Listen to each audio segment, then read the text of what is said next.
my Wi-Fi. Hold on. It's gonna mess up the stream. Hold on. Come on, we almost here. There we go. All right, guys, what's going on? Guys, I just came back from a car wash, and right now, guys, I'm putting a bunch of customers on a schedule for maintenance. So that's pretty much been my weekend right now. But guys, I ain't complaining. I'm ready for the summer. I'm not sure how you guys are feeling, but I'm ready to rock and roll. But guys, let's get into the topic of today's video. This is GMC Talks, episode 14. This is the conundrums of rookie service techs. And I'm talking from my previous experience. I'm talking from how I started off. This was back in 2012 up until, well, technically it never stopped, but from 2012, from like 2014, like that 2 year stretch, I started from a maintenance tech and I worked my way up into doing service. And like I said, guys, I added everything on as I stayed in it and stayed learning. But guys, I think I got one of the trucks running. I gotta step outside. But guys, let's talk about it here. You guys heard me say this a bunch. You're going to hear me say this a lot. Guys, you got to look at what we do. What we do is, of course, technically driven. Like I said, guys, you got to have core competencies. You got to know how AC systems work. Not only do you need to know the complexities, you got to know everything. You got to be able to explain this in a way that's easy for a customer to comprehend. And guys, I was talking to someone about this yesterday. It's one of my other guys. He actually has his own shop out in PA. And we was talking about the transition that takes place from a service tech getting out of school. And like I said, guys, I'm talking like from no experience. If you have experience, cool.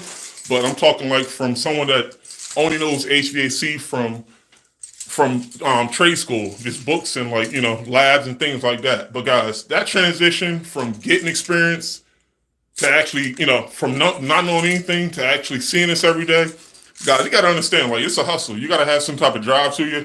There's really no way around it.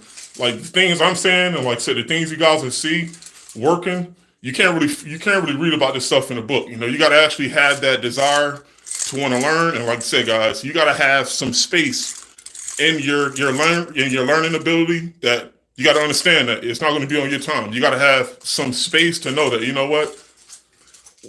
if I needed to know about heat pumps today, I might not see a heat pump. I got to learn about furnaces. And gosh, that's where your mentality has to grow. And so you got to adapt to what you're seeing, because me personally, like I said, I'm looking at this on the other end. Like I said, most employers are not really going to baby you as far as what you need to know. Okay, I'll teach you this. Most of the time, guys, a business has to make money to keep the lights on. So you're not going to learn everything you need to know right then and there. It might have to be something else you have to learn at that present point in time. And like I said, guys, eventually by you being around it long enough, it'll come around full circle and you'll get the exposure. But I want to talk about just that, technically the things that most people don't talk about. And like I said, guys, I have no problem having those uncomfortable conversations with you guys, because like I said, everybody goes through it. And you guys definitely got the right channel. We talk about the real rap. And like I said, I explain this on job interviews with candidates. I explain to them what goes into what we do. It's not technical. Most of the stuff is dealing with people. And guys, I say that to say this.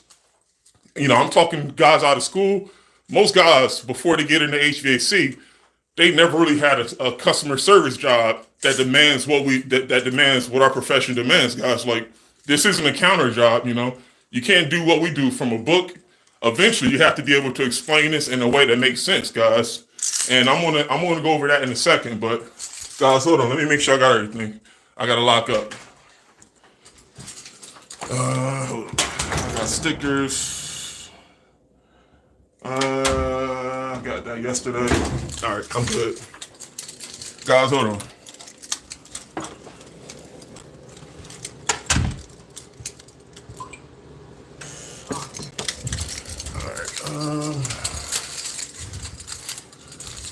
Yep, I got everything I need.